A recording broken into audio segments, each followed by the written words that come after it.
Hallelujah, hallelujah. സന്തോഷത്തോടെ hallelujah, hallelujah. സ്നേഹത്തോടെ hallelujah. Hallelujah. വിശാല സ്നേഹമുള്ളവരെ, ജൂൺ മാസം തിരുഹൃദയ മാസം. നമ്മൾ ഈശോയുടെ തിരുഹൃദയത്തിൻ്റെ ഫോട്ടോ എല്ലാ വീടുകളിലും വെക്കാറുണ്ട് അല്ലേ? തിരുഹൃദയത്തിൻ്റെ ഫോട്ടോ നമ്മുടെ ഒരു കത്തോലിക്ക പാരമ്പര്യം അനുസരിച്ച് നമ്മൾ ഈ തിരുഹൃദയത്തെ വണങ്ങുന്നതും തിരുഹൃദയത്തിൽ നമ്മൾ പ്രത്യേകം നോക്കി പ്രാർത്ഥിക്കുന്നതുമൊക്കെ നമ്മുടെ ഒരു പാരമ്പര്യമാണ്. എന്തുകൊണ്ടാണ് നമ്മൾ ഈ തിരുഹൃദയത്തെ ഇത്രമേൽ നമ്മൾ സ്നേഹിക്കുന്നതും ചെറുപ്പം മുതലേ ആ തിരുഹൃദയ ജപമാലയൊക്കെ നമ്മൾ ചൊല്ലി പ്രാർത്ഥിക്കുന്നത്? അളവില്ലാത്ത വിധത്തിൽ നിത്യമായി എന്നെ സ്നേഹിക്കുന്ന എൻ്റെ നല്ല ഈശോയെ, എൻ്റെ ദൈവമേ, എൻ്റെ ഏകസ്നേഹമേ, എൻ്റെ സർവസ്വമേ, എൻ്റെ പൂർണ്ണ ഹൃദയത്തോടെ തന്നെ ഞാൻ സ്നേഹിക്കുന്നു. എൻ്റെ മനസ്സും ബുദ്ധിയും നിനക്ക് ബലിയായി ഞാൻ അർപ്പിക്കുന്നു. നിൻ്റെ തിരുമനസ് പോലെ എന്നെ നടത്തിക്കൊള്ളണമേ. മിശിഹായുടെ ദിവ്യാത്മാവേ, എന്നെ അറിയത്തില്ലേ? മിശിഹായുടെ ദിവ്യാത്മാവേ, മിശിഹായുടെ തിരുശരീരമേ, മിശിഹായുടെ തിരുരക്തമേ, മിശിഹായുടെ തിരുവിലാവിലെ വെള്ളമേ, നല്ല ഈശോയെ, നിന്റെ തിരുമുറിവുകളിൽ നിന്നിൽ നിന്ന് പിരിഞ്ഞു പോകുവാൻ ദുഷ്ടശത്രുവിൽ നിന്ന് എൻ്റെ മരണനേരത്തിൽ നിന്റെ പരിശുദ്ധന്മാരോടുകൂടെ നിന്റെ അടുക്കൽ വരുവാനും എന്നോട് കൽപ്പിക്കണമേ. ഹൃദയശാന്തതയും എളിമയുമുള്ള ഈശോയെ, ഈശോയുടെ മാധുര്യമുള്ള തിരുഹൃദയമേ, ഈശോയുടെ മാധുര്യമുള്ള തിരുഹൃദയമേ, ഈശോയുടെ മാധുര്യമുള്ള തിരുഹൃദയമേ, മറിയത്തിൻ്റെ മധുരമുള്ള വിമല ഹൃദയമേ. ആ തിരുഹൃദയം കുഞ്ഞുങ്ങൾക്ക് അറിയാമോ? അറിയത്തില്ല. ഈ തിരുഹൃദയം പണ്ട് ഞങ്ങളെ അമ്മച്ചിമാരൊക്കെ വീട്ടിലിരുന്ന് അമ്മമാർ പഠിപ്പിക്കുമായിരുന്നു. തിരുഹൃദയ ജപമാല ഞങ്ങൾക്ക് എളുപ്പമായിരുന്നു ചൊല്ലാൻ. കാരണം പരിശുദ്ധ അമ്മയുടെ ജപമാലയേക്കാളും ചെറിയ സമയമേ എടുക്കത്തുള്ളൂ. അതുകൊണ്ട് ഞങ്ങൾ കാണാപ്പാടം ആദ്യം അങ്ങ് പഠിച്ചു കഴിഞ്ഞപ്പോഴാണ് അമ്മച്ചി പറയും ജപമാലയോടെ ചൊല്ലിയിട്ട് എഴുന്നേറ്റാൽ മതി എന്ന് പറയും. അങ്ങനെ ജപമാലകളൊക്കെ പഠിക്കാനായിട്ട് ഇട വന്നു. ഹല്ലേലൂയ. സ്നേഹമുള്ളവരെ, നമ്മൾ ഈ തിരുഹൃദയത്തെക്കുറിച്ച് ധ്യാനിക്കുമ്പോൾ ഇന്ന് നമ്മൾ ഹോസിയ പ്രവാചകന്റെ പുസ്തകം 11-ാം അധ്യായത്തിൻ്റെ 7, 8, 9 വാക്യങ്ങൾ വായിച്ച് കേൾക്കാം. ഇത് വായിച്ച് നമ്മൾ മനസ്സിലാക്കിക്കൊണ്ട് നമ്മൾ ഈ തിരുഹൃദയത്തെ ഒന്ന് ധ്യാനിക്കുകയാണ്. ഹോസിയ പ്രവാചകന്റെ പുസ്തകം 11-ാം അധ്യായം 7, 8, 9 വാക്യങ്ങൾ. എന്റെ ജനം എന്നെ വിട്ടകലാൻ തിടുക്കം കാട്ടുന്നു, അതുകൊണ്ട് അവർക്ക് നുകം വഹിച്ചിരിക്കുന്നു, ആരും അത് എടുത്തു മാറ്റുകയില്ല. എഫ്രായിം, ഞാൻ നിന്നെ എങ്ങനെ ഉപേക്ഷിക്കും? ഇസ്രായേൽ, ഞാൻ നിന്നെ എങ്ങനെ കൈവിടും? ഞാൻ നിന്നെ എങ്ങനെ ആത്മായെ പോലെയാക്കും? സെബോയിമിനോടെന്ന പോലെ നിന്നോട് എങ്ങനെ പെരുമാറും? എൻ്റെ ഹൃദയം എന്നെ വിലക്കുന്നു, എൻ്റെ അനുകമ്പ ഊഷ്മളവും ആർദ്രവുമായിരിക്കുന്നു. ഹല്ലേലൂയ. ഹല്ലേലൂയ. ദൈവമായ കർത്താവ് പഴയ നിയമത്തിൽ പറയുന്ന ഒരു വചനമാണ്, എൻ്റെ ഹൃദയം എന്നെ വിലക്കുന്നു. ഹല്ലേലൂയ. ദൈവം പറയുന്നത് ദൈവത്തിൻ്റെ ഹൃദയം ദൈവത്തെ വിലക്കുന്നു. ഇങ്ങനൊരു ഹൃദയം ദൈവത്തിനുണ്ട്.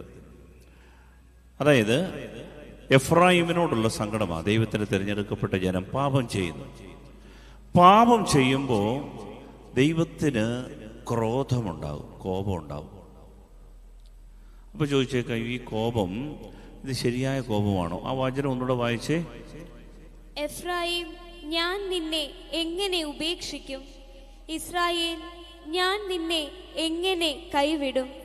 ഞാൻ നിന്നെ എങ്ങനെ ആത്മായെ പോലെയാക്കും?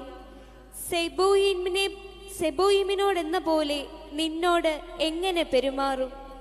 എൻ്റെ ഹൃദയം എന്നെ വിലക്കുന്നു, ഞാൻ എൻ്റെ അനുകമ്പ ഊഷ്മളവും ആർദ്രവുമായിരിക്കുന്നു.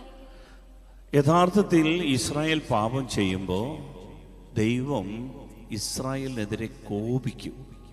ശ്രദ്ധിക്കണേ, ദൈവം ഇസ്രായേലിനെതിരെ കോപിക്കും.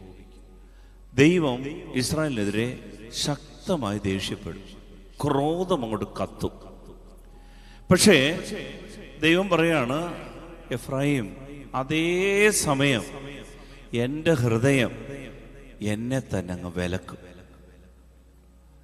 ഈ വചനമാണ് ബെനഡിക്റ്റ് 16 മാർപ്പാപ്പ ദൈവം സ്നേഹമാകുന്നു എന്ന തൻ്റെ ആദ്യത്തെ ചാക്രിക ലേഖനം എഴുതുവാൻ കാരണമായി എടുത്തത് ഈ വചനമാണ്. ഹോസിയയുടെ പുസ്തകം 11:7 മുതൽ 9 വരെയുള്ള വാക്യങ്ങളിൽ 9-ാം വാക്യമാണ്, എൻ്റെ ഹൃദയം എന്നെ വിലക്കുന്നു. ബെനഡിക്റ്റ് 16 മാർപ്പാപ്പ എഴുതിയ ദൈവം സ്നേഹമാകുന്നു എന്ന ചാക്രിക ലേഖനം, ദേവൂസ് കാരിത്താസ് എസ്, ഈ ചാക്രിക ലേഖനത്തിൻ്റെ അടിസ്ഥാന വചനം ഇതാണ്: ദൈവത്തിൻ്റെ ഹൃദയം ദൈവത്തെ വിലക്കും. ഹല്ലേലൂയ. സന്തോഷത്തോടെ ഉറക്കെ പറഞ്ഞേ ഹല്ലേലൂയ. അപ്പോൾ നമ്മൾ ഈ ജൂൺ മാസം തിരുഹൃദയ മാസമാണ്. നമ്മൾ എന്തുകൊണ്ടാണ് തിരുഹൃദയത്തെ ഇത്രമേൽ ധ്യാനിക്കുന്നതും നമ്മൾ ഈ വിശ്വാസ തിരുഹൃദയത്തെ നമ്മൾ വണങ്ങുന്നതും ഈ തിരുഹൃദയത്തിൻ്റെ സ്നേഹത്തെ നമ്മൾ വിലപ്പെട്ടതായി കാണുകയും നമ്മുടെ വീട്ടിൻ്റെ ഈ ഉമ്മറത്തും അല്ലെങ്കിൽ അകത്തെ പ്രാർത്ഥനാ മുറിയിലും തിരുഹൃദയ ഫോട്ടോ ഒക്കെ വെച്ചുകൊണ്ട് നമ്മുടെ തിരുഹൃദയത്തെ നോക്കി പ്രാർത്ഥിക്കുന്നത്, അത്രമേൽ നമ്മുടെ വിശ്വാസത്തോട് ആത്മീയ ജീവിതത്തോട് ഈ തിരുഹൃദയ ഭക്തി ഇത്രമേൽ ഇഴുകിച്ചേർന്നതിൻ്റെ കാരണം എന്താണെന്നാണ് നമ്മൾ ധ്യാനിക്കുന്നത്. ശ്രദ്ധയോടെ കേൾക്കാം. ഹല്ലേലൂയ. എഴുതാൻ പോലെ ഉറക്കെ പറ ഹല്ലേലൂയ. സ്നേഹത്തോടെ പറയാം ഹല്ലേലൂയ. അതായത് ദൈവത്തിൻ്റെ ഹൃദയം ദൈവത്തിനെതിരെ തിരിയും. അങ്ങനെ ഒരു വചനമുണ്ട്. ദൈവത്തിൻ്റെ ഹൃദയം ദൈവത്തിനെതിരെ തിരിയും. അത് മനസ്സിലാക്കാൻ ബൈബിളിലെ പഴയ നിയമത്തിലെ ഒരു സംഭവം നമ്മൾ എടുക്കും, വ്യക്തമായി മനസ്സിലാകും. പുറപ്പാടിൻ്റെ പുസ്തകം 32-ാം അധ്യായവും 33-ാം അധ്യായത്തിലുമാണ് നിങ്ങൾ വീട്ടിൽ ചെന്ന് ആ അധ്യായങ്ങൾ വായിക്കണം. പുറപ്പാട് 32-33 അധ്യായങ്ങളിൽ പുറപ്പാടിൻ്റെ പുസ്തകം 32-ാം അധ്യായം 7 മുതൽ 10 വരെയുള്ള വാക്യങ്ങൾ വായിച്ചു കേൾക്കാം. കർത്താവ് മോശയോട് അരുളി ചെയ്തു, ഉടനെ താഴേക്ക് ചെല്ലുക. നീ ഈജിപ്തിൽ നിന്ന് കൂട്ടിക്കൊണ്ടുവന്ന നിന്റെ ജനം തങ്ങളെ തന്നെ ദുഷിച്ചിരിക്കുന്നു. ഞാൻ നിർദ്ദേശിച്ച മാർഗത്തിൽ നിന്ന് അവർ പെട്ടെന്ന് വ്യതിചലിച്ചിരിക്കുന്നു. അവർ ഒരു കാളക്കുട്ടിയെ വാർത്തെടുത്ത് അതിനെ ആരാധിക്കുകയും അതിന് ബലിയർപ്പിക്കുകയും ചെയ്തിരിക്കുന്നു. ഇസ്രായേലേ, നിന്നെ ഈജിപ്തിൽ നിന്ന് കൊണ്ടുവന്ന ദേവന്മാർ ഇതാ എന്ന് അവർ പറഞ്ഞിരിക്കുന്നു. കർത്താവ് മോശയോട് അരുളി ചെയ്തു, ഇവർ ദുശാഠ്യക്കാരായ ഒരു ജനമാണെന്ന് ഞാൻ കണ്ടു കഴിഞ്ഞു. അതിനാൽ എന്നെ തടയരുത്. എൻ്റെ ക്രോധം ആളിക്കത്തി അവരെ വിഴുങ്ങിക്കളയട്ടെ. എന്നാൽ നിന്നിൽ നിന്ന് ഒരു വലിയ ജനതയെ ഞാൻ പുറപ്പെടുവിക്കും. ഹല്ലേലൂയ. ഹല്ലേലൂയ. ദൈവമായ കർത്താവ് മോശയെ വിളിച്ചു. മോശ അന്നേരം സീനായി മലയിലാണ്. സീനായി മലയിൽ എന്തിനാണ് പോയത്? പിക്നിക്കിന് പോയാണോ? മോശ സീനായി മലയിൽ എന്തിനു പോയതാണ്? സീനായി മലയിൽ മോശ എന്തിനാണ് കയറിപ്പോയത്? ദൈവം മോശയോട് പറഞ്ഞു, മോശയെ കയറി വാ. 40 ദിവസത്തെ ഉപവാസത്തിന് ശേഷം മോശയുടെ കയ്യിലേക്ക് 10 കൽപ്പനകൾ നൽകി. ഇതിനാണ് മോശ പോയത്. എന്തിനാണ് പോയത്? കൽപ്പന വാങ്ങിക്കാനാണ് പോയത്. അപ്പൊ കൽപ്പനയൊക്കെ കയ്യിലേക്ക് എഴുതി കൊടുത്തപ്പോൾ മോശയോട് ദൈവം പറയാണ്, മോശേ വളരെ പെട്ടെന്ന്, എന്താ എഴുതിയേക്കുന്നത്? 7-ാം വാക്യം, ഉടനെ താഴേക്ക് ചെല്ലുക. ഉടനെ താഴേക്ക് ചെല്ലുക. മോശേ പെട്ടെന്ന് താഴെ ഇറങ്ങിക്കോ, വളരെ പെട്ടെന്ന് താഴെ പോകും. എന്താണെന്നറിയാമോ? നിന്നെ കാണാഞ്ഞിട്ട് ഈ ജനം ഈ ഒരു കാളക്കുട്ടിയെ ഉണ്ടാക്കിയിട്ട് അവര് അതിനെ ആരാധിക്കാൻ തുടങ്ങി. ദൈവത്തെ, എന്നെ, സത്യദൈവത്തെ ആരാധിക്കേണ്ട ഈ ജനം കാളക്കുട്ടി ആരാധിക്കുന്നു. അതുകൊണ്ട് ദുശാഠ്യക്കാരായ ഈ ജനം എനിക്കെതിരെ പാപം ചെയ്തിരിക്കുന്നു. അതുകൊണ്ട് നീ പെട്ടെന്ന് ഇറങ്ങിച്ചെല്ലും. അടുത്ത വചനം എന്താണ്? മോശ ദൈവമായ കർത്താവിനോട് കാരുണ്യം യാചിച്ചുകൊണ്ട് പറഞ്ഞു, കർത്താവേ, വലിയ ശക്തിയോടും കരബലത്തോടും കൂടെ അങ്ങ് തന്നെ ഈജിപ്തിൽ നിന്ന് പുറത്തു കൊണ്ടുവന്ന അങ്ങയുടെ ജനത്തിനെതിരെ അവിടുത്തെ ക്രോധം ജ്വലിക്കുന്നതെന്ത്? അപ്പൊ മോശ ഇത് കണ്ടു. കർത്താവിന്റെ കോപം, തീ ഈ ജനത്തിന് നേരെ. ഞാൻ ഈ മല വിട്ടിറങ്ങുന്നതിന് മുമ്പ് ജനത്തെ കത്തിക്കും കർത്താവ്. ദൈവം ഇത്രയും ത്യാഗത്തോടുകൂടി ദൈവം ചെങ്കടൽ കടത്തി ജനത്തെ മരുഭൂമിയിലൂടെ നടത്തി സീനായുടെ മലയിൽ കൊണ്ടുവന്ന് കാര്യങ്ങളെല്ലാം പറഞ്ഞു കൊടുത്തിട്ട് മലയുടെ താഴ്വാരത്തിൽ ജനത്തെ ഒരുമിച്ച് കൂട്ടി അവർക്ക് മന്നയും കാടപ്പക്ഷിയും നൽകി അവർക്ക് വേണ്ടുന്ന വെള്ളം കൊടുത്ത് അവർക്ക് എല്ലാ അനുഗ്രഹങ്ങളും ചെയ്തു കൊടുത്തിട്ട് ദൈവമായ കർത്താവ് മോശയോട് പറഞ്ഞു, ഈ ജനതയെ നയിക്കാൻ, ഈ ജനത വിശ്വസിക്കാൻ, ഈ ജനതയെ ചേർത്ത് പിടിക്കാൻ ഞാൻ നിനക്കൊരു നിയമം തരാം.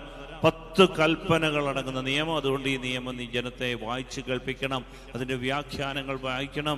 അതനുസരിച്ച് അവർ ജീവിച്ചാൽ അവർ എന്നും ജീവിക്കും. അനുഗ്രഹത്തിന് വഴിയാ. ഇതെല്ലാം ദൈവം ചെയ്തു. കൂടെ നടന്ന് ഇതെല്ലാം കൊടുത്തിട്ടും ഈ ജനം 1 മാസത്തിനുള്ളിൽ പാപത്തിലേക്ക് വീണത് കണ്ടിട്ട് എൻ്റെ പ്രിയപ്പെട്ട ഒരു ദൈവം പറയണം, മോശേ പെട്ടെന്ന് താഴോട്ടിറങ്ങിച്ച് ഈ ദുശാഠ്യമായ കാരായ ജനത്തെ ഞാൻ എൻ്റെ ക്രോധം അവർക്കെതിരെ ആളിക്കത്ത് കാണുന്നു. ആ വചനം ഒന്നുകൂടെ 7 മുതലുള്ള വാക്യങ്ങൾ ഒന്നുകൂടെ വായിച്ചേ. കർത്താവ് മോശയോട് അരുളി ചെയ്തു, ഉടനെ താഴേക്ക് ചെല്ലുക. നീ ഈജിപ്തിൽ നിന്ന് കൂട്ടിക്കൊണ്ടുവന്ന നിന്റെ ജനം തങ്ങളെ തന്നെ ദുഷിച്ചിരിക്കുന്നു. ഞാൻ നിർദ്ദേശിച്ച മാർഗത്തിൽ നിന്ന് അവർ പെട്ടെന്ന് വ്യതിചലിച്ചിരിക്കുന്നു. അവർ ഒരു കാളക്കുട്ടിയെ വാർത്തെടുത്ത് അതിനെ ആരാധിക്കുകയും അതിന് ബലിയർപ്പിക്കുകയും ചെയ്തിരിക്കുന്നു. ഇസ്രായേലെ, നിന്നെ ഈജിപ്തിൽ നിന്ന് കൊണ്ടുവന്ന ദേവന്മാർ ഇതാ എന്ന് അവർ പറഞ്ഞിരിക്കുന്നു. കർത്താവ് മോശയോട് അരുളി ചെയ്തു, ഇവർ ദുശാഠ്യക്കാരായ ഒരു ജനമാണെന്ന് ഞാൻ കണ്ടു കഴിഞ്ഞു. അതിനാൽ എന്നെ തടയരുത്. മോശയോട് ദൈവം പറയാണ്, മോശേ നീ താഴോട്ടിറങ്ങിച്ചത്, പക്ഷേ ഈ ജനത്തിൻ്റെ മുമ്പിൽ കയറി നിൽക്കരുത്. നീ എൻ്റെ തീ ഇറങ്ങുമ്പോൾ നീ കത്തിപ്പോരുത്. അതുകൊണ്ട് നീ എന്നെ തടയരുത്. ഒന്ന് ശ്രദ്ധിക്കണേ, ഒന്ന് മനസ്സിലേക്കൊന്ന് കൊണ്ടുവരാം. ദൈവമായ കർത്താവ് അഗ്നി ഇങ്ങനെ ഇറക്കി ജനത്തെ കത്തിക്കാൻ പോകുമ്പോൾ നടുക്ക് കയറി മോശ നിൽക്കരുതെന്ന്, തടയരുത്. തടഞ്ഞാൽ നീ കത്തിപ്പോവും. പിന്നെ ജനത്തെ ഞാൻ കത്തിക്കും. അത്ര ദേഷ്യമാണ് എനിക്ക് ഈ ജനത്തോട്. എൻ്റെ ജനം എനിക്കെതിരെയാണ് പാപം ചെയ്തത്. പ്രിയപ്പെട്ടവരെ, മോശ ദൈവത്തെ അനുസരിക്കുന്നില്ല. മോശ എന്ത് ചെയ്തെന്നറിയാമോ? മോശ കയറി ഇടയ്ക്ക് നിൽക്കുക. അപ്പൊ ദൈവം പറയാം, മാറ്. മോശ പറഞ്ഞു, മാറത്തില്ല. മോശ ഞാനാ പറഞ്ഞ മാറ്. മോശ പറഞ്ഞു, മാറത്തില്ല. പഴയ നിയമത്തിലെ ഏറ്റവും വലിയ മധ്യസ്ഥന്റെ പേരാണ് മോശ. നമ്മുടെ വിഷയം മറക്കരുത്, തിരുഹൃദയം. അതിലേക്ക് വരിക. തിരുഹൃദയം. മോശ മധ്യസ്ഥനായിട്ട് നിന്നിട്ട് പറഞ്ഞ മാറില്ല. സ്നേഹമുള്ളവരെ, നമ്മൾ ശ്രദ്ധിക്കണം. ഇവിടെ മധ്യസ്ഥൻ എന്ന് പറഞ്ഞാൽ ആരാണ് മധ്യസ്ഥൻ? നമുക്കറിയാം, രണ്ടുപേരും തമ്മിൽ വഴക്കുണ്ടായി. ഒരാൾ മധ്യസ്ഥത നിൽക്കുക. ഈ മധ്യസ്ഥൻ ഒരാളുടെ പക്ഷം മാത്രമല്ല കേൾക്കേണ്ടത്, രണ്ടുപേരുടെയും പക്ഷം കേൾക്കണം. അല്ലേ? വേണ്ടേ? മധ്യസ്ഥൻ എന്ന് പറയുന്ന ഒരാളുടെ പക്ഷം കേൾക്കുന്ന ആളാണോ? അല്ല, രണ്ടുപേരെയും കേൾക്കണം. എന്നിട്ട് നീതിപൂർവമായ തീരുമാനം എടുക്കണം. അതാണ് മധ്യസ്ഥൻ. ഇപ്പൊ ദൈവത്തിന് ഒരു താല്പര്യമുണ്ട്. ദൈവം ഒരു കക്ഷിയാണ്, ദൈവജനമാണ് മറുകക്ഷി. ഇവിടുത്തെ വിഷയം, ദൈവം ഒരു വശത്ത്, ദൈവജനം യഹൂദര്, ഇസ്രായേൽ ജനം വേറൊരു വശം. ഇത് ഈ രണ്ടിന്റെയും മധ്യസ്ഥനായിട്ട് ആരാ നിൽക്കുന്നേ? മോശ. ദൈവത്തിന്റെ പക്ഷത്ത് ചേരാനും പറ്റത്തില്ല, ജനത്തിന്റെ പക്ഷത്ത് ചേരാനും പറ്റില്ല. രണ്ടുപേരെയും കേൾക്കണം. എന്താ ദൈവത്തിന്റെ താല്പര്യം? ദൈവത്തിന്റെ പക്ഷം എന്താ? ദൈവത്തിന്റെ നിലപാട് എന്താ? ദൈവത്തിന്റെ നിലപാട്, ഞാൻ ഇവരെ കത്തിക്കും. അതിന് കാരണമുണ്ട്. ദൈവം കോപിക്കുന്നതിന് കാരണം ശ്രദ്ധിച്ചു കേൾക്കണേ. ദൈവം കോപിക്കുമോ? പഴയ നിയമത്തിൽ ദൈവം കോപിക്കുമോ? കോപിക്കും. ദൈവം ശിക്ഷണം തരുമോ? ശിക്ഷണം തരും. ശിക്ഷ തരുമോ? ഇല്ല. പോലീസുകാര് ഇടി തരുന്നത് കണക്കെ ദൈവം ഇടി തരുമെന്ന് കരുതരുത്. അതല്ല, അപ്പൻ മക്കൾക്ക് ശിക്ഷണം തരുന്ന കണക്കെ ശിക്ഷണം തരും. ശിക്ഷയല്ല, ശിക്ഷണം തരും. നമ്മളെ തിരുത്താൻ വേണ്ടിയിട്ടുള്ള ദൈവത്തിന്റെ അടികൾ ഉണ്ട്. അത് ഈ ലോകം കാണുന്നത് പോലെയുള്ള ഒരു ശിക്ഷയല്ല, ശാപമല്ല. തന്റെ മക്കളെ തിരുത്താനുള്ള ദൈവത്തിന്റെ ശിക്ഷണം. ഇവിടെ ദൈവത്തിന്റെ കോപം എന്തുകൊണ്ടാണ് ഈ കോപം ആളിക്കത്തിയത്? ദൈവം മക്കളെന്ന രീതിയിൽ കൊണ്ടു നടന്ന ദൈവത്തിന്റെ ജനം ദൈവത്തെ വേണ്ട എന്ന് വെച്ചുകൊണ്ട് തന്നിഷ്ടം പോലെ ജീവിക്കുകയാണ്. ഇതാണ് ദൈവത്തിന്റെ കോപം കത്താനുള്ള കാരണം. ശ്രദ്ധിക്കണേ. ദൈവത്തിന്റെ പേരാണ് പരിശുദ്ധനായ ദൈവം. ദൈവം കൂടെ നമ്മളോട് പറയുന്ന കാര്യമാണ് ദൈവം പരിശുദ്ധൻ. അതുകൊണ്ടാണ് വിശുദ്ധ കുർബാനയിൽ നമ്മൾ ദൈവമേ നീ പരിശുദ്ധനാകുന്നു. അതെ, നമ്മൾ ദൈവത്തിന്റെ പരിശുദ്ധിയെ പ്രഘോഷിക്കും. പരിശുദ്ധി. ശ്രദ്ധിക്കണേ, ദൈവം പരിശുദ്ധനാണ്. ദൈവം എന്തിനാ കോപിക്കുന്നതെന്നറിയാമോ? പരിശുദ്ധനായ ദൈവം വിശുദ്ധനായിരിക്കും. ദൈവത്തിന്റെ ജനവും വിശുദ്ധമായിരിക്കണം. അപ്പൊ ദൈവത്തിന്റെ പരിശുദ്ധിക്കെതിരെ നമ്മൾ പാപം ചെയ്താൽ ദൈവത്തിന്റെ നിലപാട് എന്താണ്? ദൈവത്തിന്റെ നിലപാട്, എന്റെ ജനവും ഞാൻ പരിശുദ്ധരായിരിക്കുന്നവരെ പരിശുദ്ധരാക്കണം. അതുകൊണ്ട് എന്റെ ജനം പാപം ചെയ്താൽ, തിന്മ ചെയ്താൽ, വ്യഭിചാരം ചെയ്താൽ, വിഗ്രഹാരാധനയിലേക്ക് പോയാൽ, കൊലപാതകം ചെയ്താൽ എന്റെ പരിശുദ്ധിക്കാണത് കളങ്കമുണ്ടാക്കുക. അതുകൊണ്ട് എന്റെ കോപം തെളിയും. ദൈവത്തിന്റെ നീതി അത്. ദൈവം പരിശുദ്ധനായതുകൊണ്ട് ദൈവത്തിന്റെ നിലപാടിതാണ്.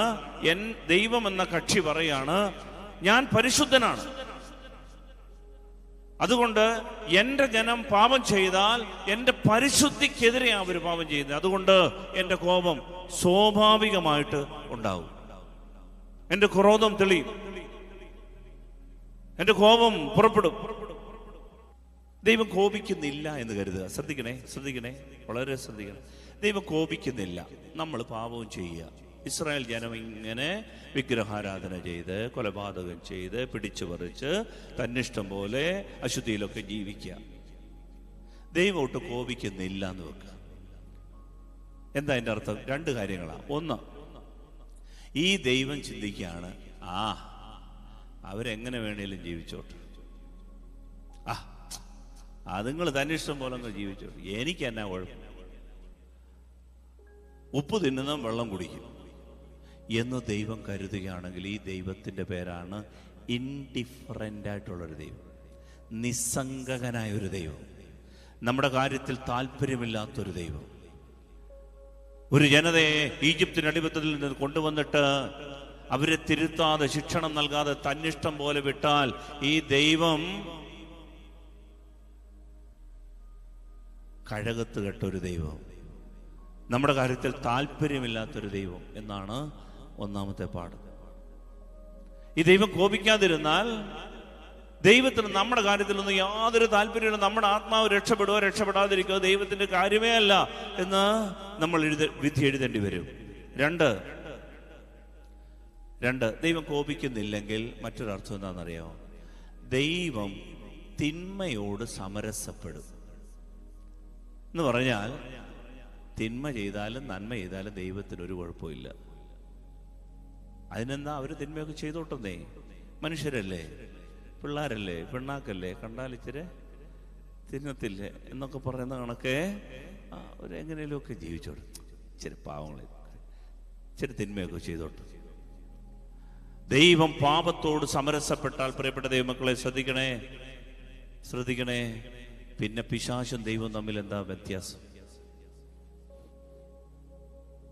ദൈവം പാപത്തോട് സമരസപ്പെട്ടാൽ പിന്നെ പിശാചും ദൈവം തമ്മിൽ എന്താ വ്യത്യാസം? ഒരു വ്യത്യാസമില്ല, സെയിം. അതുകൊണ്ടാണ് എൻ്റെ ദൈവമേ, എൻ്റെ ദൈവജനമേ, ദൈവം കോപിക്കുന്നതിന്റെ കാരണം, ദൈവത്തിൽ നിന്ന് കോപം പുറപ്പെടുന്നതിന്റെ കാരണം എന്താണെന്നറിയാമോ? ദൈവത്തിന്റെ നന്മ, ദൈവത്തിന്റെ വിശുദ്ധി, പരിശുദ്ധി തിന്മയോട് സമരസപ്പെടില്ല. ദൈവത്തിന്റെ മക്കൾ തിന്മ ചെയ്യുന്നത് ദൈവത്തിന് സഹിക്കാത്തതിന്റെ കാര്യം എന്താണെന്നറിയാവോ? ദൈവജനം പാപം ചെയ്യുമ്പോൾ ദൈവത്തിന്റെ ക്രോധം ആളിക്കത്തുന്നതിന്റെ കാരണം, ദൈവം ശിക്ഷണം തരുന്നതിന്റെ കാരണം എന്താണെന്നറിയാമോ? പാപത്തിൽ നമ്മളെ മോചിപ്പിക്കുന്നത് ദൈവത്തിന്റെ ആഗ്രഹമാ. ദൈവത്തിന്റെ മക്കളോട് സ്നേഹമുള്ളത് കൊണ്ടാണ്. നിസ്സംഗകനായ ഒരു ദൈവമല്ല, തോന്നുന്ന വഴിക്ക് വിടുന്ന ഒരു ദൈവമല്ല.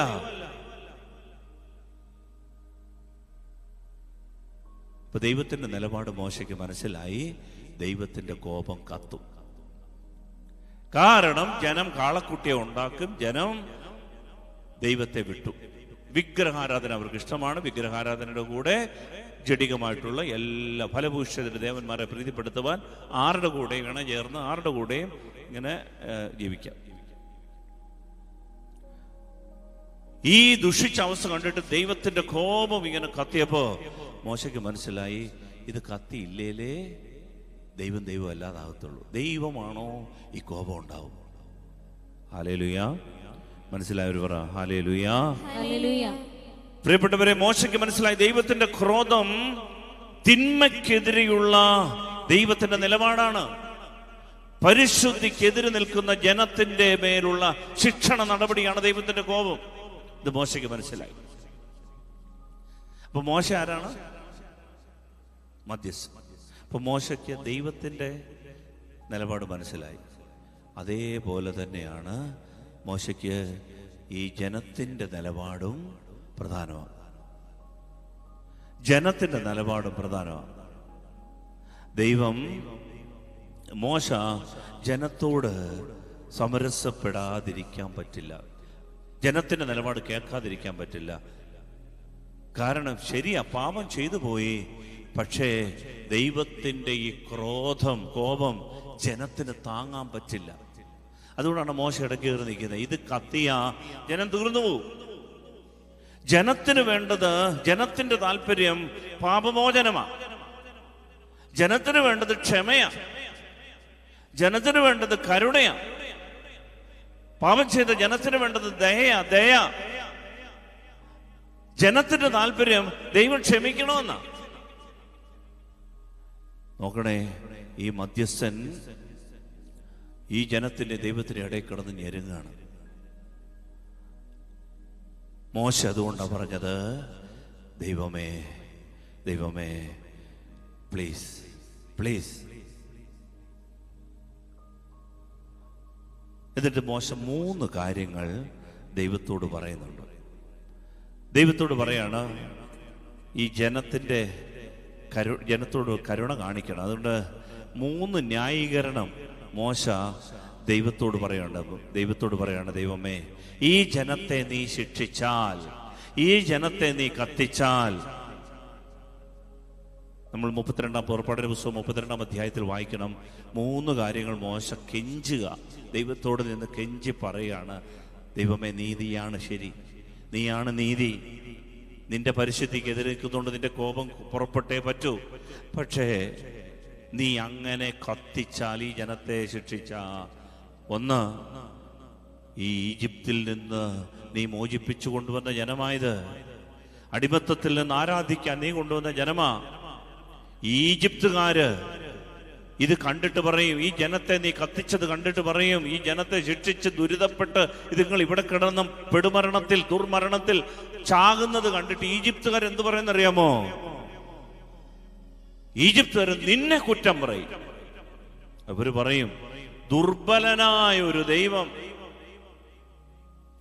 അവൻ വലിയ കാര്യത്തിൽ ഈജിപ്തിൽ നിന്ന് അവരെ പുറപ്പെടുവിച്ച് ചെങ്കടലൊക്കെ കടത്തി കൊണ്ടുവന്നു. പക്ഷേ വാഗ്ദാന നാട്ടിലെത്തിക്കാനുള്ള കഴകത്തില്ലാത്തൊരു ദൈവമാണവൻ.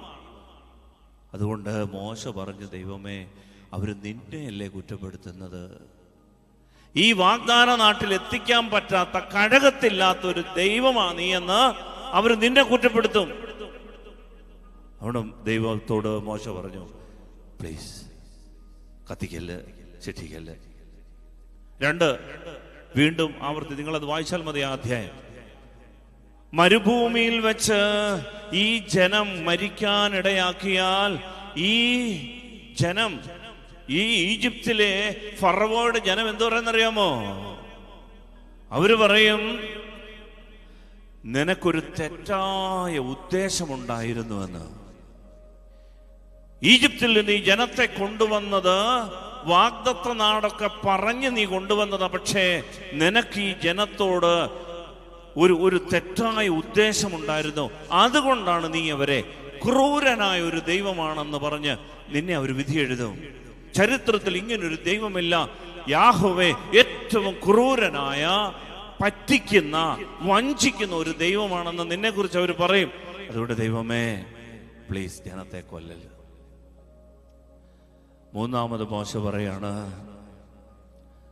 കർത്താവേ ഈ പാവങ്ങളുടെ പാപമാണോ നിന്നെ പോലെ വലിയൊരാൾ പരിഗണിക്കേണ്ടത്? ഈ പാവങ്ങൾ പാവം ചെയ്തു, ശരിയാ, അവർ ചെയ്തത് തെറ്റ് തന്നെയാ. പക്ഷേ അതാണോ നിന്നെ പോലെ വലിയ ഒരാൾ ഗൗനിക്കേണ്ടത്? നീ ഗൗനിക്കേണ്ടത് ഈ ജനത്തിന്റെ പിതാവായ അബ്രഹാമിന് നീ ഒരു വാക്ക് കൊടുത്തിട്ടില്ലേ പണ്ട്? ഒരു വാഗ്ദാനം. ആ വാഗ്ദാനമല്ലേ നീ ഓർക്കേണ്ടത്? ഇസ്ഹാക്കിനോടും യാക്കോബിനോടും നീ കൊടുത്ത വാഗ്ദാനമല്ലേ നീ ഓർക്കേണ്ടത്? ഈ പാവപ്പെട്ട ജനത്തിന്റെ പാപമാണോ പരിഗണിക്കേണ്ടത്? ആ വാഗ്ദാനത്തെ ഓർത്ത് ഈ ജനത്തോട് കരുണ കാണിക്കണം, ഈ നാട്ടിലെത്തിക്കണം. എൻ്റെ പ്രിയപ്പെട്ടവരെ, ഇത് മോശയുടെ ഇടനില നിന്നുള്ള വാഗ്വാദങ്ങളാണ്. മധ്യസ്ഥ പ്രാർത്ഥനയാണ്. ശ്രദ്ധിക്കണേ, മധ്യസ്ഥ പ്രാർത്ഥനയാണ്. ഈ മധ്യസ്ഥ പ്രാർത്ഥനയ്ക്ക് ശക്തിയില്ലാഞ്ഞിട്ടോ യുക്തിയില്ലാഞ്ഞിട്ടോ കർത്താവിന് ഇത് മനസ്സിലാകാഞ്ഞിട്ടോ അല്ല. 32-ാം അധ്യായത്തിന്റെ 30-ാമത്തെ വാക്യം ഒന്ന് വായിക്കും. പിറ്റേ ദിവസം മോശ ജനത്തോട് പറഞ്ഞു. അടുത്ത ദിവസം ഇത്രയും മധ്യസ്ഥ പ്രാർത്ഥനയൊക്കെ നടത്തി ഈ കാര്യമൊക്കെ അവതരിപ്പിച്ചു. അതിനുശേഷം മോശ കർത്താവിനെ നോക്കിയപ്പോൾ കർത്താവ് ശാന്തനായിട്ട് നിൽക്കുന്നു. പക്ഷേ കർത്താവിനും മോശയ്ക്ക് മനസ്സിലായി, തട്ടുകേട് വാങ്ങിച്ചു കെട്ടും ഈ ജനം. അതുകൊണ്ട് അടുത്ത ദിവസം വായിച്ചു.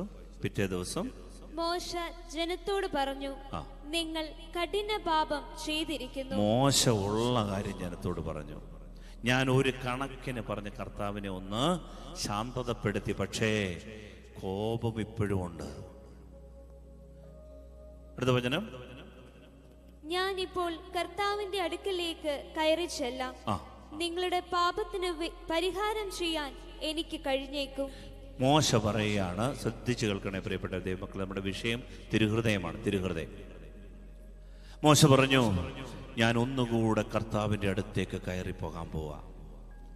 കാരണം എനിക്കറിയാം ആ കോപം ശമിച്ചിട്ടില്ല എന്ന്, പാപത്തിന് പരിഹാരമായിട്ടില്ല. അതുകൊണ്ട് മോശ ചെന്നിട്ട് ദൈവത്തോട് മധ്യസ്ഥം പറയുന്ന ഒരു കാര്യം ശ്രദ്ധിച്ചു കേൾക്കണേ. 32-ാം വാക്യം വായിച്ചേ. അല്ല, 30 മുതൽ ഒന്നുകൂടെ ഉറക്കെ വായിച്ചേ. പിറ്റേ ദിവസം മോശ ജനത്തോട് പറഞ്ഞു, നിങ്ങൾ കഠിന പാപം ചെയ്തിരിക്കുന്നു. ഞാനിപ്പോൾ കർത്താവിന്റെ അടുത്തേക്ക് കയറി ചെല്ലാം. നിങ്ങളുടെ പാപത്തിന് പരിഹാരം ചെയ്യാൻ എനിക്ക് കഴിഞ്ഞേക്കും.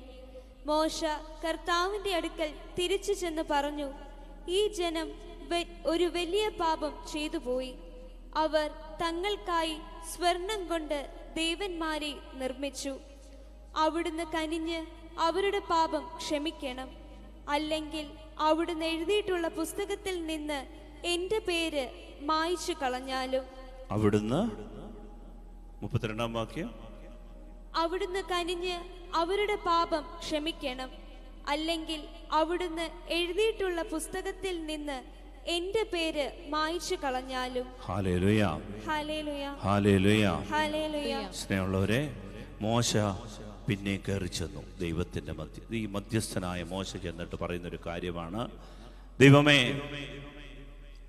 ജനം അങ്ങയ്ക്കെതിരെ പാപം ചെയ്തു. പാപം ഏറ്റു പറയാണ്. ജനത്തിനു വേണ്ടി ഈ മധ്യസ്ഥൻ കർത്താവിനോട് പറയാണ്, ചെയ്ത പാപം അതുപോലെ ഏറ്റുപറഞ്ഞു.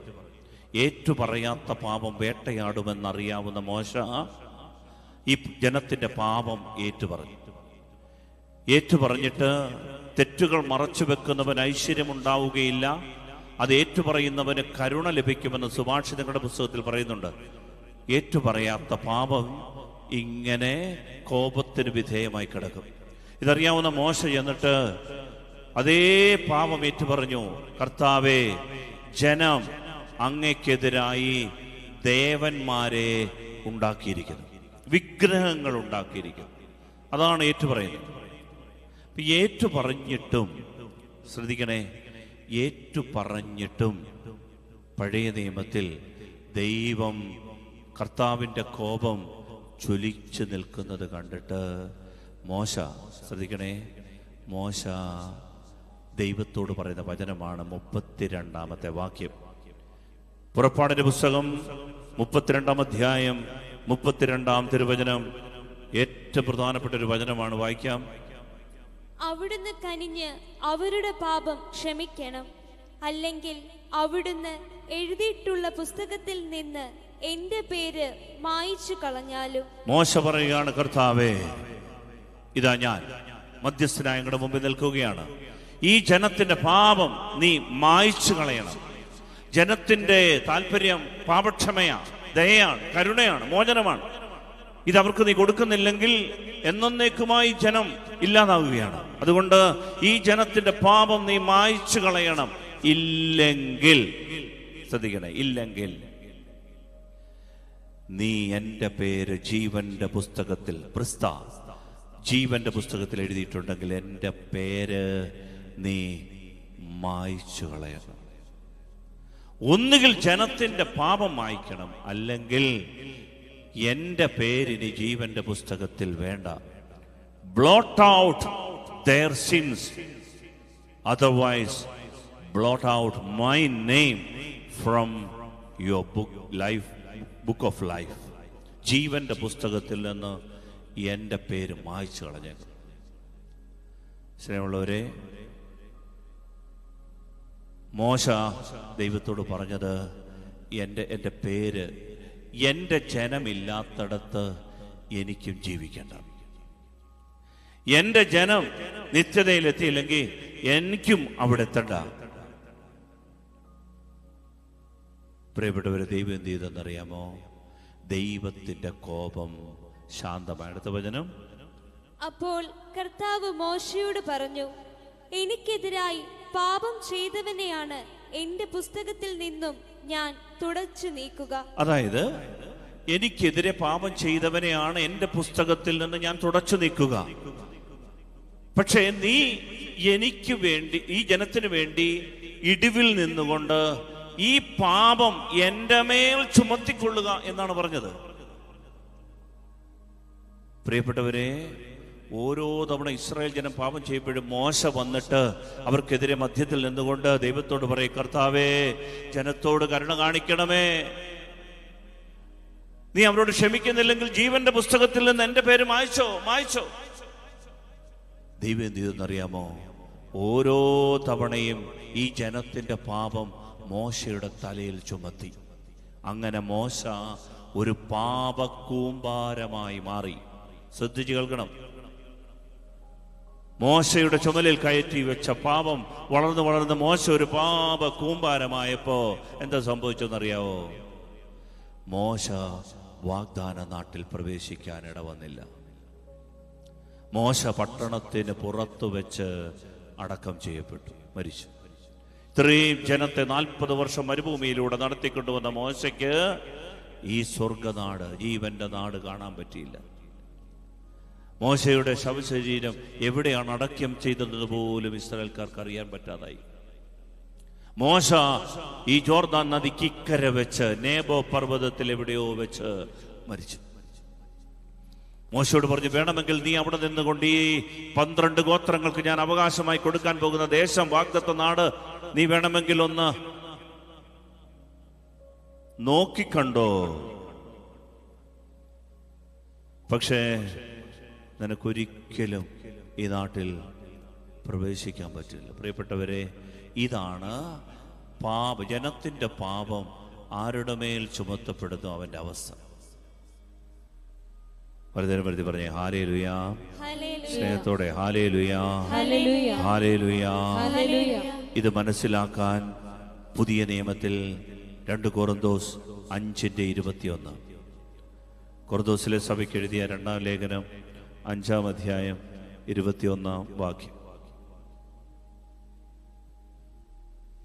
എന്തെന്നാൽ അവനിൽ നാം എല്ലാവരും ദൈവത്തിന്റെ നീതിയാകേണ്ടതിന് പാപമറിയാത്തവനെ ദൈവം നമുക്ക് വേണ്ടി പാപമാക്കി.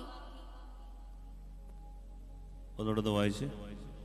എന്തെന്നാൽ അവനിൽ നാം എല്ലാവരും ദൈവത്തിന്റെ നീതിയാകേണ്ടതിന് പാപമറിയാത്തവനെ ദൈവം നമുക്ക് വേണ്ടി പാപമാക്കി. എന്തെന്നാൽ ദൈവം പാപമറിയാത്തവനെ നമുക്ക് വേണ്ടി പാപമാക്കി. 2 കൊരിന്തോസ് 5:21. അതായത് ദൈവം നമുക്ക് വേണ്ടി പാപം അറിയാത്തവനെ പാപമാക്കി. നമ്മുടെ പാപങ്ങൾ ദൈവം യേശു ക്രിസ്തുവിൻ്റെ മേൽ ചുമത്തിക്കൊണ്ട് അവനെ നമുക്ക് വേണ്ടി പാപമാക്കി. അതുകൊണ്ടാണ് ഈശോ കുരിശിൽ കിടന്നിട്ട് ഇങ്ങനെ പറയുന്നുണ്ട്, പിതാവേ, ഇവർ ചെയ്യുന്നത് എന്തെന്നറിയായികയാൽ ഇവരോട് ക്ഷമിക്കണമേ. അതായത് കർത്താവ്, ഇവർ ചെയ്യുന്ന ഈ പാപം എന്തെന്ന് ഇവരറിയുന്നില്ല.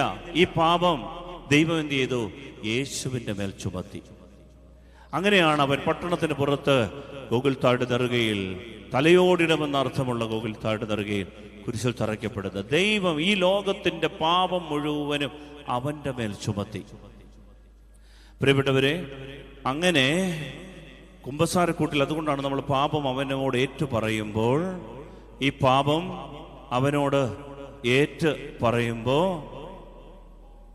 നമ്മുടെ പാപങ്ങളെല്ലാം അവന്റെ ചുമലിൽ വെച്ചു കൊടുക്കുക ദൈവം. ജനം എപ്പോഴൊക്കെ പാപം ചെയ്യുന്നോ അപ്പോഴൊക്കെ ദൈവത്തിന്റെ കോപം ആളിക്കത്തും. മധ്യസ്ഥനായിട്ട് യേശു നിന്നുകൊണ്ട് ഈ പാപം എടുത്ത് അവന്റെ മേൽ വെക്കും. അതുകൊണ്ടാണ് നമ്മൾ ഒരു പാപം ചെയ്യുമ്പോ, ഒരു അനുസരണക്കേട് കാണിക്കുമ്പോ, ഒരു വ്യഭിചാരം ചെയ്യുമ്പോ, ഒരു കൊലപാതകം ചെയ്യുമ്പോ, ഒരു നുണ പറയുമ്പോ നമ്മുടെ പാപം യേശുവിന്റെ മേലെടുത്ത് വെക്കുകയാണ് ദൈവം. അതുകൊണ്ടാണ് പ്രിയപ്പെട്ടവരെ, ഹോസിയയുടെ പുസ്തകം 11-ാം അധ്യായത്തിൽ നമ്മൾ വായിച്ചത്, എഫ്രായീം, നീ പാപം ചെയ്യുമ്പോഴെല്ലാം എൻ്റെ ഹൃദയം എന്നെ വിലക്കുന്നു. ഇതാണ് തിരുഹൃദയം. യേശുവിന്റെ തിരുഹൃദയം എന്ത് ചെയ്യുമെന്നറിയാമോ? കർത്താവ് പിതാവായ ദൈവം നാം പാപം ചെയ്യുമ്പോ നമ്മെ ശിക്ഷണ വിധേയമാക്കി അടിക്കാൻ കൈ ഓങ്ങുമ്പോ യേശുവിന്റെ ഹൃദയം അപ്പന്റെ കയ്യിൽ കയറിപ്പിടിക്കും. ഇതിന്റെ പേരാണ് കുരിശ്. സ്നേഹമുള്ളവരെ, ഈ തിരുഹൃദയത്തെയാണ് ഈ മാസം നമ്മൾ ധ്യാനിക്കുന്നത്. എപ്പോഴൊക്കെ നമ്മൾ പാപം ചെയ്യുന്നുവോ അപ്പോഴൊക്കെ നമ്മൾ ഈ പാപം മൂലം ദൈവത്തിന്റെ ക്രോധം നമ്മിൽ വരാം, കത്തിക്കാം, നമ്മൾ ഇല്ലാതാകാം. പക്ഷെ ആ സമയമെല്ലാം വിശ്വസിക്കുന്ന ഒരു ദൈവ പൈതലിന് കിട്ടുന്ന സ്നേഹമാണ് ഈ തിരുഹൃദയം അപ്പന്റെ കയ്യിൽ കയറിപ്പിടിക്കും. അങ്ങനെയാണ് ആ തിരുഹൃദയത്തിൽ ഇത്രമേൽ മുറിവുകൾ ഇങ്ങനെ ഇറ്റിറ്റ് വീണുകൊണ്ടിരിക്കുന്ന രക്തം. ഓരോ തവണ ഞാൻ പാപം ചെയ്യുമ്പോൾ തിരുഹൃദയത്തെ നോക്കുമ്പോൾ ആ തിരുഹൃദയത്തിൽ നിന്ന് മുള്ളിന്റെ കിരീടം ഞെരിഞ്ഞ് ഞെരിഞ്ഞ് ഞെരുങ്ങി ഞെരുക്കി ഞെക്കി അതിനെ പിഴിഞ്ഞുകൊണ്ടിരിക്കുക. ഈ തിരുഹൃദയത്തെയാണ് എൻ്റെ പ്രിയപ്പെട്ട നമ്മൾ ധ്യാനിക്കേണ്ടത്. വിലക്കുന്ന ഒരു ഹൃദയം. ഓരോ തവണ നമ്മൾ പാപം ചെയ്യുമ്പോഴും അപ്പന്റെ ഈ ക്രോധത്തിന്റെ തീയെ നമ്മളെ ശിക്ഷണ നടപടികളിലൂടെ, നമ്മളെ ശിക്ഷണത്തിലൂടെ നമ്മളെ വീണ്ടെടുക്കാൻ വേണ്ടിയിട്ടുള്ള ഈ കൈയുണ്ടല്ലോ, ഈ കൈ കയറിപ്പിടിക്കും. ഇത് ദൈവത്തിന്റെ കൈ തന്നെയാണ്. അതുകൊണ്ടാണ് ദൈവത്തിന്റെ ഹൃദയത്തെ ദൈവത്തിന്റെ ഹൃദയം തന്നെ വിലക്കും. ഈ തിരുഹൃദയം, ഈ ഹൃദയത്തിന്റെ പേരാണ് തിരുഹൃദയം. ഇത് അതുകൊണ്ടാണ് നമ്മൾ യെശയ്യായുടെ പുസ്തകം 53:5 പറയുന്നത്, അവന്റെ മേലുള്ള ശിക്ഷ നമുക്ക് രക്ഷ നൽകി, അവന്റെ അടിപ്പിണരുകളാൽ നാം സൗഖ്യം പ്രാപിച്ചു എന്ന് പറയാൻ കാര്യം ഇതാ. അവന്റെ മേലുള്ള ശിക്ഷ നമുക്ക് രക്ഷ നൽകുന്ന ശിക്ഷയാണ്. അവന്റെ അടിപ്പിണരുകൾ നമുക്ക് സൗഖ്യം തരും, നമുക്ക് മോചനം തരും. അതുകൊണ്ടാണ് ഈ തിരുഹൃദയത്തെ നമ്മൾ സ്നേഹിക്കുന്നത്. ഈ തിരുഹൃദയത്തെ ഇത്രമേൽ പ്രധാനപ്പെട്ടതായി കണ്ട് നമ്മുടെ മുറിയുടെ, നമ്മുടെ കയറി വരുന്ന നടയിൽ തന്നെ നമ്മൾ തിരുഹൃദയ ഫോട്ടോ ഒക്കെ വെക്കുന്നു. എൻ്റെ കുറവുകളെ, ദൗർബല്യങ്ങളെല്ലാം ഏറ്റെടുക്കുന്ന ഒരു സ്നേഹഹൃദയമാണ്. എപ്പോഴൊക്കെ അപ്പനെതിരെ, അപ്പൻ്റെ പരിശുദ്ധിക്കെതിരെ ഞാനും എൻ്റെ കുടുംബവും പാപം ചെയ്യുന്നുവോ, എൻ്റെ കുടുംബം എതിരെ നിൽക്കുന്നു, അപ്പോഴെല്ലാം എനിക്ക് വേണമെങ്കിൽ ശിക്ഷണ നടപടികൾ നേരിടാം. അപ്പോഴെല്ലാം നിയമപരമായിട്ട് ഈ പിശാചിന്റെ അടിമകളാകാം. അപ്പോഴെല്ലാം ആ തിരുഹൃദയം എന്നെ പൊതിഞ്ഞു പിടിക്കുന്നുണ്ട്. അതുകൊണ്ടാണ് ഈ തിരുഹൃദയത്തിൻ്റെ സംരക്ഷണം നമ്മൾ പ്രത്യേകിച്ച് 1 മാസം തന്നെ പ്രത്യേകിച്ച് പ്രാർത്ഥിക്കണമെന്നൊക്കെ പറയും. അപ്പൊ ചോദിച്ചേക്കാം, അതങ്ങനെ അങ്ങ് നടന്നോളൂ, നമ്മൾ പാപം ചെയ്തോ, കുഴപ്പമില്ല, ഈശോയുടെ തിരുഹൃദയം അടി വാങ്ങിച്ചോളൂ. അങ്ങനെ വിശ്വസിച്ചാൽ മാത്രം മതി, ഈശോയുടെ തിരുഹൃദയം എല്ലാം ഏറ്റെടുത്തോളും എന്ന് കരുതുന്നവരുണ്ട്. ദൈവം നമുക്ക് വേണ്ടി ശിക്ഷണം ഏറ്റു, ദൈവം നമ്മുടെ ശിക്ഷ ഏറ്റു, അതുകൊണ്ട് നമുക്കിനി ഒരു കുഴപ്പമില്ല, നമ്മൾ വിശ്വസിച്ചാൽ മാത്രം മതി, നമ്മൾ ജീവിച്ചോളും, രക്ഷപ്പെടും, ഏത് പാപവും ചെയ്തോ ഒരു കുഴപ്പമില്ല എന്ന് കരുതുന്ന ആളുകളുണ്ട്. വിശ്വാസം മാത്രം മതി, വിശ്വസിച്ചാൽ മാത്രം മതി, രക്ഷപ്പെടും എന്ന് കരുതുന്നവരുണ്ട്. അങ്ങനെയല്ല വചനം പറയുന്നത്. വചനം പറയുന്നത് എന്താണെന്ന് അറിയാമോ? ഗലാത്യർക്ക് എഴുതിയ ലേഖനം 5-ാം അധ്യായം 6-ാം വാക്യത്തിൽ പറയുന്നത്, ഈ തിരുഹൃദയത്തിന്റെ സ്നേഹം നമ്മളെ പഠിപ്പിക്കുന്നത്, വായിക്കാമോ? ഗലാത്യർ 5-ന്റെ-6-ാം വാക്യം. എന്തെന്നാൽ യേശുക്രിസ്തുവിൽ വിശ്വസിക്കുന്നവർക്ക് പരിച്ഛേദനമോ അപരിച്ഛേദനമോ കാര്യമല്ല, സ്നേഹത്തിലൂടെ പ്രവർത്തന നിരതമായ വിശ്വാസമാണ് സുപ്രധാനം. സ്നേഹത്തിലൂടെ പ്രവർത്തന നിരതമായ ഒരു വിശ്വാസമാണ് വേണ്ടത്. അതായത് നമ്മൾ ഈ കർത്താവ് എല്ലാം ചെയ്തോളൂ, ഏറ്റെടുത്തോളൂ എന്ന് പറഞ്ഞ് നമ്മൾ ഇതൊന്നു പോലും ജീവിക്കുകയല്ല, മറിച്ച് ഈ വിശ്വാസം എന്ന് പറയുന്നത്, യേശുവിൽ വിശ്വസിക്കുക എന്ന് പറഞ്ഞാൽ സ്നേഹത്തിൽ പ്രവർത്തന നിരതമായ ഒരു വിശ്വാസം. എൻ്റെ പ്രിയപ്പെട്ടവരെ, ഈ വിശ്വാസം എന്ന് പറയുന്നത് സ്നേഹിക്കാനുള്ള, സ്നേഹം കൊണ്ട് ജീവിക്കാനുള്ള ഒരു ക്ഷണമാണ്. പരസ്നേഹം, ദൈവസ്നേഹം. ഈ ലോകത്തിൽ ജീവിച്ചിരിക്കുമ്പോൾ ഈ സഹനങ്ങൾ ഏറ്റെടുത്തുകൊണ്ട് വിശ്വസിക്കാനും സ്നേഹിക്കാനുമുള്ളൊരു ജീവിതമായത്. അല്ലാതെ നമുക്ക് വിശ്വസിച്ചാൽ മാത്രം മതി, കർത്താവ് എല്ലാം സഹിച്ചിട്ടുണ്ട്, നമുക്ക് വേണ്ടി അടിയേറ്റോളും, ഓരോ പാവം ചെയ്താലും അന്നേരം അതെല്ലാം ക്ഷമിച്ചോളും എന്നല്ല, മറിച്ച് ദൈവം നമ്മളോട് പറയുന്നത്, ഫിലിപ്പിയർക്ക് എഴുതിയ ലേഖനം 2-ാം അധ്യായം 12-ാം വാക്യം കൂടെ വായിച്ചുകൊണ്ട് നിർത്താം. ഫിലിപ്പിയർ 2:12. എന്റെ പ്രിയപ്പെട്ടവരെ, നിങ്ങൾ എപ്പോഴും അനുസരണയോടെ വർദ്ധിച്ചിട്ടുള്ളതുപോലെ എന്റെ സാന്നിധ്യത്തിൽ മാത്രമല്ല, ഞാൻ അകന്നിരിക്കുന്ന ഈ സമയത്തും പൂർവാധികം ഭയത്തോടും വിറയലോടും കൂടെ നിങ്ങളുടെ സ്വന്തം രക്ഷയ്ക്കു വേണ്ടി അധ്വാനിക്കുവിൻ. പൂർവാധികം ഭയത്തോടും വിറയലോടും കൂടെ നിങ്ങളുടെ സ്വന്തം രക്ഷയ്ക്ക് വേണ്ടി അധ്വാനിക്കുവിൻ. ഇതാ പറയുന്നത്. പൂർവാധികം ഭയത്തോടും വിറയലോടും കൂടെ നമ്മുടെ രക്ഷയ്ക്ക് വേണ്ടി അധ്വാനിക്കുവിൻ. അല്ലാതെ നമ്മൾ എങ്ങനെ ജീവിച്ചാലും ഒരു കുഴപ്പമില്ല എന്നുള്ളതല്ല, മറിച്ച് ദൈവത്തിന്റെ വചനം പഠിപ്പിക്കുന്നത്, ഈ തിരുഹൃദയം നമുക്ക് വേണ്ടി നമ്മുടെ കുറവുകൾ ഏറ്റെടുക്കുമെന്ന് വിശ്വസിക്കുമ്പോൾ തന്നെ സ്നേഹമുള്ള ഒരു വിശ്വാസം നമുക്കുണ്ടാകണം. എല്ലാവരും ഉൾക്കൊള്ളുന്ന ഒരു വിശ്വാസം ഉണ്ടാകണം. ഭയത്തോടും വിറയലോടും കൂടെ നമ്മുടെ ആത്മരക്ഷയ്ക്ക് വേണ്ടി അധ്വാനിക്കുന്ന ഒരു ആത്മീയ ജീവിതം നമുക്ക് വേണം. ഇതാണ് ബൈബിൾ നമ്മളെ പഠിപ്പിക്കുന്നത്. പ്രിയപ്പെട്ടവർ, അതുകൊണ്ട് വളരെ ചുരുക്കമായി ഇതിനെ നമ്മൾ മനസ്സിലാക്കുന്നത് ഇതാണ്: ദൈവം തൻ്റെ പരിശുദ്ധിക്കെതിരെ നിൽക്കുന്ന എല്ലാ പാപത്തിനെതിരെയും ദൈവത്തിൻ്റെ പരിശുദ്ധി കോപത്തിൻ്റെ അഗ്നി ഇറക്കുന്നുണ്ട്. അത് ദൈവത്തിൻ്റെ നീതിയാണ്. കാരണം ദൈവം പരിശുദ്ധനായതുകൊണ്ട് പരിശുദ്ധിക്കെതിരെ നിൽക്കുന്ന എല്ലാ കാര്യങ്ങളെയും നശിപ്പിക്കുക എന്നുള്ളത് ദൈവത്തിൻ്റെ നീതിയാണ്. ദൈവത്തിന്റെ പരിശുദ്ധിക്കെതിരെ നിൽക്കുന്ന, വെല്ലുവിളിക്കുന്ന, ദൈവത്തിന്റെ പരിശുദ്ധിയെ നശിപ്പിക്കാൻ ഒരുമ്പിടുന്ന എല്ലാ തിന്മകളെയും, അശുദ്ധിയെ നശിപ്പിച്ചു കളയുക എന്നുള്ളത് ദൈവത്തിന്റെ പരിശുദ്ധിയുടെ നീതിയാണ്. പക്ഷേ ഈ നീതി പുറപ്പെട്ടു വന്നാൽ നമ്മൾ കത്തിച്ചാമ്പലാകുമെന്നറിയാവുന്ന ദൈവം തന്നെ മനുഷ്യനായി ദൈവം തൻ്റെ ഈ കോപത്തിനെതിരെ മധ്യസ്ഥനായി നിന്നിട്ട് പറഞ്ഞു, ഈ ജനത്തിൻ്റെ പാപം എൻ്റെ മേൽ വെച്ചുകൊള്ളുക. അങ്ങനെയാണ് പാപമില്ലാത്തവനെ ദൈവം പാപമാക്കിയത്. അതുകൊണ്ടാണ് യേശു ഏക രക്ഷകനാണെന്ന് പറയാൻ കാര്യം. ഇങ്ങനെ ഒരു മതത്തിലും ഒരു പ്രവാചകനും ഒരു പുരോഹിതനും ഇല്ല, ഇതുവരെയുമില്ല, ഇനിയോട്ട് വരാനും പോകുന്നില്ല. ലോകത്തിന്റെ രക്ഷയ്ക്ക് വേണ്ടി ദൈവം, മാനവ രക്ഷയ്ക്ക് വേണ്ടി, മനുഷ്യന്റെ പാപത്തിന് വേണ്ടി ലോകത്തിൽ ദൈവം അയച്ച ഏക രക്ഷകൻ യേശു എന്ന് പറയാൻ കാര്യം, ഈ പാപം മുഴുവൻ ദൈവം പാപമില്ലാത്തവനെ പാപമാക്കി വെച്ചു. അങ്ങനെ ഈ ദൈവത്തിന്റെ കോപം എപ്പോഴൊക്കെ പുറപ്പെടാൻ ഉരുമ്പിടുമോ അപ്പോഴൊക്കെ ഈ തിരുഹൃദയം തടഞ്ഞിട്ട് പറയും, നോ. സ്നേഹമുള്ളവരെ, ഈ തിരുഹൃദയം ഇങ്ങനെ മേൽ ഞെരുങ്ങുന്നതിൻ്റെ, അവിടെ നെറ്റിട്ട് വീഴുന്ന ചോര, ഇന്നും ആ സ്നേഹാഗ്നി കത്തി നിൽക്കുന്നതിൻ്റെ ചിത്രം തിരുഹൃദയത്തിന്. അതുകൊണ്ടാണ് അതിനെ ചുറ്റിക്കൊണ്ടൊരു മുൾക്കിരീടം, അതിൻ്റെ മുകളിൽ നിന്നൊരു അഗ്നി ഇങ്ങനെ കത്തി നിൽക്കും. സ്നേഹത്തിൻ്റെ അഗ്നി ജ്വാലയായി കത്തി നിൽക്കുന്നത് എന്നെ ചേർത്ത് പിടിക്കുന്ന സ്നേഹമാണ്. അതുകൊണ്ട് ഉത്തരവാദിത്വമില്ലാതെ അങ്ങ് ജീവിക്കുക എന്നുള്ളതല്ല, ആ തിരുഹൃദയത്തെ വണങ്ങുന്നതോടൊപ്പം തന്നെ എനിക്കൊരു കടമയുണ്ട്.